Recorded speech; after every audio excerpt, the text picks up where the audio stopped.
Oke. Assalamualaikum warahmatullahi wabarakatuh. Waalaikumsalam Waalaikumsalam warahmatullahi warahmatullahi wabarakatuh. wabarakatuh. Alhamdulillahirabbil alamin wassalatu wa asrafil anbiya'i wa mursalin wa ala alihi wa ashabi ajmain amma ba'du. Pertama-tama marilah kita panjatkan puji dan puji syukur kita kepada Allah Subhanahu wa taala yang mana Ia telah memberikan kita kesehatan, kesempatan sehingga kita dapat berkumpul di ruang Zoom ini. Salawat dan salam telah pula kita hadiahkan kepada Nabi besar kita yakni Nabi besar Muhammad sallallahu alaihi wasallam. Allahumma shalli wa sallim.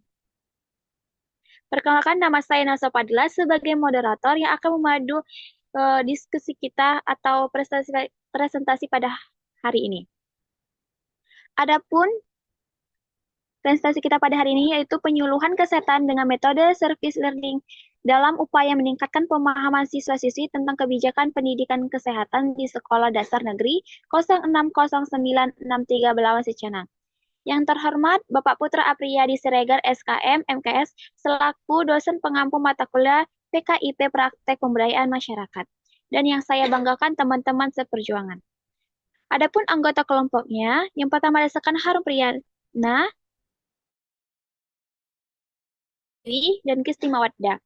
Oke, langsung saja tanpa berlama-lama, kita buka presentasi pada hari ini dengan mengucapkan Al-Basmalah. Bismillahirrahmanirrahim. Oke, pemateri yang pertama, silakan. Baik, materi pertama, kebijakan pendidikan kesehatan di sekolah dasar. Kebijakan terkait pendidikan kesehatan di sekolah dasar negeri diatur dalam Undang-Undang Nomor 23 Pasal 45 tentang Usaha Kesehatan Sekolah UKS. Tujuan pendidikan kesehatan di sekolah adalah untuk menanamkan kebiasaan dan norma hidup sehat kepada murid, memberikan pengetahuan kesehatan, meningkatkan kemampuan hidup sehat peserta didik, menciptakan lingkungan pendidikan yang sehat, meningkatkan mutu pendidikan dan prestasi bela peserta didik. Materi kedua, metode service learning. Service learning adalah salah satu metode pembelajaran yang memberikan penekanan pada aspek praktis dengan mengacu pada konsep experiential learning, yaitu penerapan pengetahuan perkuliahan di tengah-tengah masyarakat, komunitas sekaligus berinteraksi dengan masyarakat atau komunitas dan menjadi solusi terhadap persoalan-persoalan yang dihadapi oleh masyarakat atau komunitas, sehingga mampu menerapkan secara nyata peran mahasiswa dan kampus dalam melakukan pengabdian kepada masyarakat. Mungkin itu saja, saya kembalikan pada moderator. Oke, terima kasih kepada Kisti Mawadda yang telah memaparkan materi dengan sangat baik. Selanjutnya yang bisa saya baca. Metode service learning dalam penyuluhan kesehatan. Nah, metode service learning ini untuk penyuluhan kesehatan di sekolah dasar bergabung mempelajari pembelajaran dan aksi nyata yang berfokus pada keterlibatan langsung siswa dalam menyelesaikan masalah kesehatan di lingkungan mereka. Nah, prosesnya dimulai dengan mengidentifikasikan kebutuhan kesehatan di sekolah. Dari sini, para siswa bisa belajar bahwa mungkin ada banyak teman mereka yang kurang memahami pentingnya kebiasaan sehat, seperti mencuci tangan, makan makanan yang bergizi, atau berolahraga. Dengan metode ini juga, service learning memungkinkan siswa untuk tidak hanya memahami konsep kesehatan, tetapi juga merasakan dampak nyata dari belajar sambil beraksi, yang mendorong mereka untuk menjadi lebih peduli dan bertanggung jawab atas kesehatan diri dan lingkungan mereka. Selanjutnya ada langkah-langkah pelaksanaan service learning dalam penyuluhan. Nah, secara garis besar dibagi menjadi 3 bagian, yaitu pra-implementasi, implementasi, dan pasca-implementasi. Nah, di sini saya akan menjelaskan tentang pra-implementasi. Pra-implementasi adalah tahap perencanaan dan persiapan sebelum penyuluhan dimulai. Nah, pada tahap ini juga, identifikasi masalah kesehatan di lingkungan sekolah dilakukan melalui observasi atau diskusi dengan guru dan siswa untuk mengetahui apa yang mereka butuhkan. Setelah mengidentifikasikan masalah, dilanjutkan untuk merencanakan kegiatan penyuluhan, termasuk menetapkan tujuan, memilih metode penyampaian, serta mempersiapkan materi yang relevan. Selanjutnya, materi selanjutnya akan dibacakan oleh Khairani Putri Pratiwi. Pada Khairani, saya persilakan. Baik, terima kasih moderator. Materi selanjutnya yaitu mengenai implementasi. Nah, implementasi ini adalah tahap pelaksanaan di mana kegiatan penyuluhan dilakukan secara langsung. Pada tahap ini, mahasiswa mengambil peran aktif dalam menyampaikan informasi kesehatan, mahasiswa akan memimpin penyuluhan tentang kebersihan diri, menampilkan PPT tentang pola hidup dan makanan yang sehat, atau mengadakan diskusi tentang manfaat kebersihan. Lalu ada pasca implementasi adalah tahap refleksi atau evaluasi dan monitoring setelah penyuluhan dilakukan. Di sini, mahasiswa bersama-sama melakukan refleksi atau membahas apa yang telah dipelajari dan bagaimana kegiatan penyuluhan mempengaruhi pemahaman mereka.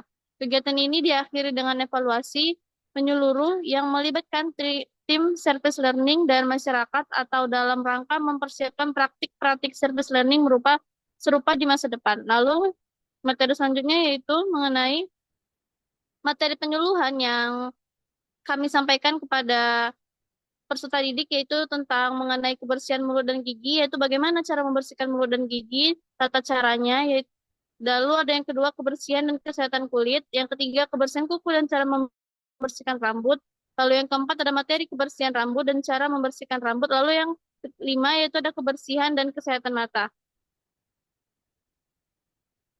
Selanjutnya mengenai materi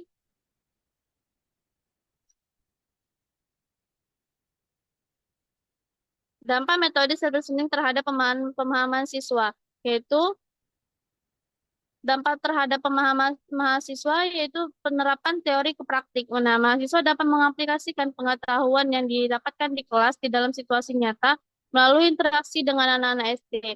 Mereka dapat mengembangkan keterampilan dalam penyuluhan kesehatan yang memperdalam pemahaman mereka tentang kebijakan pendidikan kesehatan. Lalu ada peningkatan keterampilan komunikasi. Mahasiswa belajar untuk menyampaikan materi secara sederhana dan mudah dipahami yang dapat meningkatkan keterampilan komunikasi mereka, terutama dalam hal penyuluhan kepada anak-anak SD. Mungkin itu saja, saya kembalikan kepada moderator. Oke, terima kasih kepada Khairani yang telah memaparkan materi dengan sangat baik. Selanjutnya, pemateri yang dibawakan oleh Sekar Harum Priyatna. Kepada Sekar, saya persilakan. Baik, terima kasih moderator. Nah, selain yang disampaikan oleh rekan saya tadi, dampak metode service learning terhadap mahasiswa, yaitu mahasiswa dapat memahami pengembangan empati dan keterlibatan sosial. Service learning melibatkan mahasiswa dalam aktivitas yang berdampak langsung pada keterlibatan sosial. Ini dapat membantu mahasiswa lebih memahami tantangan yang dihadapi masyarakat dalam hal kesehatan dan pendidikan, serta meningkatkan rasa empati mereka. Lalu ada kritis terhadap kebijakan kesehatan. Melalui pengalaman langsung dalam melakukan penyuluhan, mahasiswa akan lebih mampu mengkritisi kebijakan yang ada, terutama dalam konteks penerapannya di lingkungan sekolah maupun di masyarakat. Nah, selanjutnya ada dampak metode service learning terhadap pemahaman siswa SD.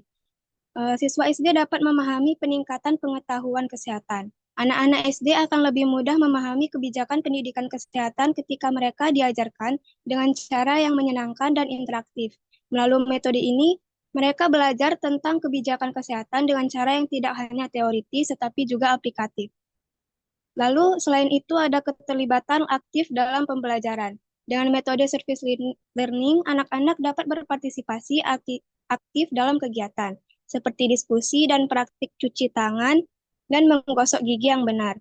Ini membuat mereka merasa lebih terlibat dan meningkatkan pemahaman mereka terhadap kebijakan pendidikan kesehatan yang diajarkan. Kemudian ada perubahan sikap dan perilaku hidup bersih. Melalui pembelajaran yang langsung diterapkan dalam kehidupan sehari-hari, siswa cenderung lebih menyadari pentingnya pola hidup sehat, kebersihan diri, dan menjaga lingkungan sekitar. Dan yang terakhir, siswa SD dapat memahami penyadaran tentang kebijakan kesehatan.